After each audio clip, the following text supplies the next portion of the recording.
Hey guys, new video here. Time for the daily video. Today's gonna be more of a fun video, and this is primarily gonna be for people who watch my stream. As you guys know, I don't really like giving like build suggestions because it's really hard to like think about like the experience level of a player, like if they even know how to use the trade sites, PoE Ninja, stuff like that. And then also it's like if you pick something for someone and you get it wrong, then they're gonna kind of blame you for like having an unfun time in the league, right? So for the last like year or so, I've kind of tried to shy away from when someone asks, "Hey, what suggest a build for me? Suggest a build for me for 10C. Suggest a build for me for 100C. Suggest a build for me with a headhunter and 1,000 exalts." Right? So this video, I will defer from that, and I'm making this video so that I have a command in my chat, exclamation mark build suggestion, and I'll just link to this video. And what I try to do is I'm going to try to show a build that kind of is fun, right? So I kept a few things in mind, like what do people enjoy when they're playing PoE? Given that they like killing monsters, I'm gonna assume that they want to press as few buttons as possible, right? So the less buttons you have to press, the better. If you don't want to, obviously you can always add more, right? There's always room for customization, but one button is really all you need, okay? And so you can see the cyclone on my bar. And then I thought about like what else do people like, right? What else do people really like? And that is MTX, right? People love when there's a cool new MTX that comes out. Say what you will about how expensive they are in the game, but skills that look cool are usually not default. Okay, it's extremely rare that a skill looks great right out of the box. Okay, so if you take a look at Ice Nova, Ice Nova looks really bad, but I'm gonna show an Ice Nova that looks really good. And same yesterday, a new MTX came out. This Celestial Frostbomb looks very nice. And then here is the current MTX selection. The selection is made up of a combination of Celestial MTX. We got some Celestial Cyclone, Celestial Ice Snow, Celestial Frostbomb. We got a little Black Hole Vortex, which is Celestial, right? Because black holes are in space, I think. Black Hole Frostbolt and all that good stuff, okay?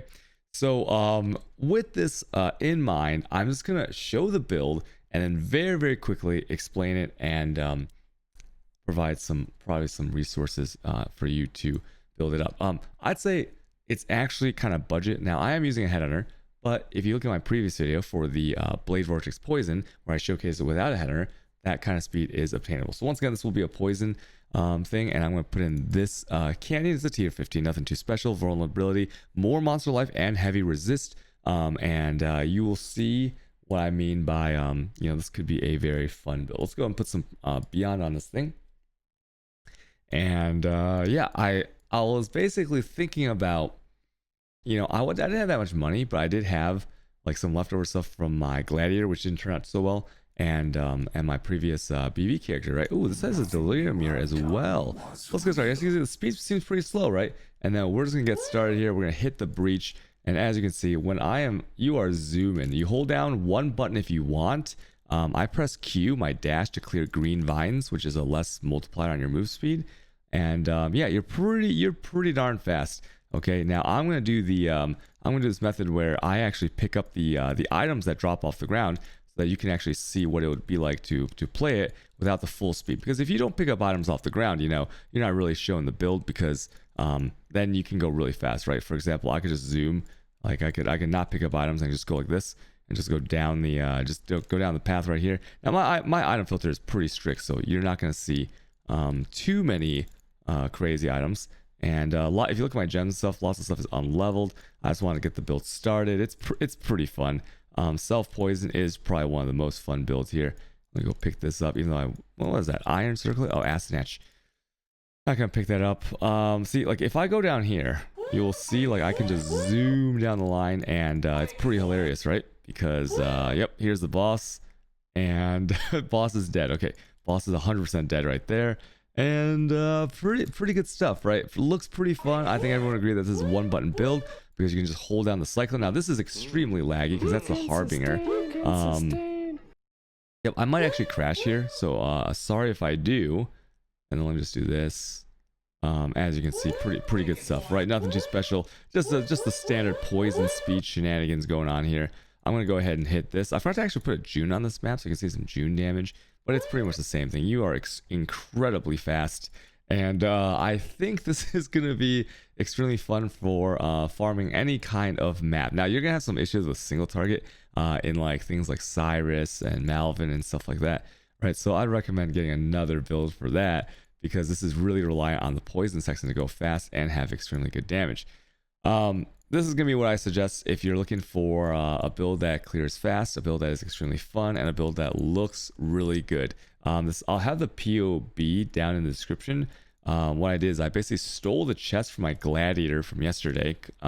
I had the same belt as before. The boots I stole from my gladiator. The gloves are just Puhorti gloves.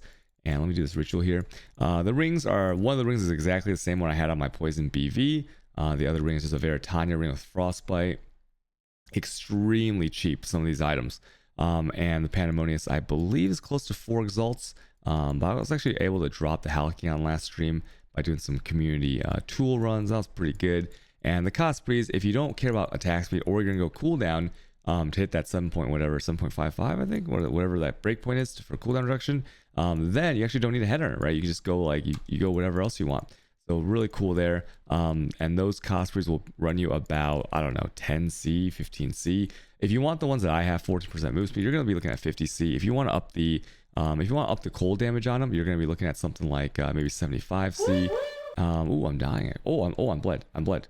Ooh, I'm dying. Hold on, let me go to town. So yeah. Other things to consider on this build are, the helm, the Maw of Conquest. I think it's 10C now. You are using the self-poison stuff once again. So self-poison, once again, Golden Rule, and then Maw of Conquest. You're not going to use the Watcher's Eye Male Violence because you don't have the mana reservation for it. You'd have to use an Owl's Amulet for Male Violence, and Pandemonius is way too good. So use a Maw of Conquest, right? It sucks having to give up the goal or like a Redeemer -9, -12 helmet, things like that. But overall, this is pretty cool. I've created this build in under 30 minutes, just throwing pieces together from my gladiator and my old BV assassin. And if you look at the POB and some things look kind of weird, it's just because I didn't have the time to get proper gems, jewels. But it is a start. And it's gonna be pretty nice. Now, one thing I will say is that you don't have 100% poison because I wasn't willing to put the poison gem into any of the damaging links. So what I have is 40 poison from the assassin, 40% chance. I have 10% chance here and 15% chance here, which is a 65% chance of poison. This is kind of misleading, right? Because when you first start, please be sure to know that how poison works. So poison is from a Chalice hit or a physical hit. Now, if you look here, I do have extra Ellie as Chalice damage, so not too big a deal, but this flask will run out. So if you are ever in a situation for a prolonged fight or you're going back picking up loot and it falls off, I would highly recommend that you get some jewels, really cheap jewels that have added Chalice damage to spells while dual wielding or added Chalice damage to spells. Because then, even if you don't have it in Zuby's flask, it will always be poisoning, and that's super important. So watch my last video about poison BV. The mechanics are exactly the same for the Golden Rule, except for we were using Maw of Conquest instead of the Watcher's Eye, and that's how it works. Same thing with the Sextants. You can watch the Sextant video to see how to roll poison Sextants really easily. And I'm really excited about this build. I think it's gonna be really fun. I think it's gonna look great. The MTX potential is quite high on this, and we all know they're gonna be releasing more MTX, Celestial MTX later on. So a lot of things we can combine with this build. If you have any questions, I stream on Twitch every day at twitch.tv/qtel_, and you guys can ask me any questions there. Okay, hope to see you guys. Bye. Thanks for watching my video. Bye.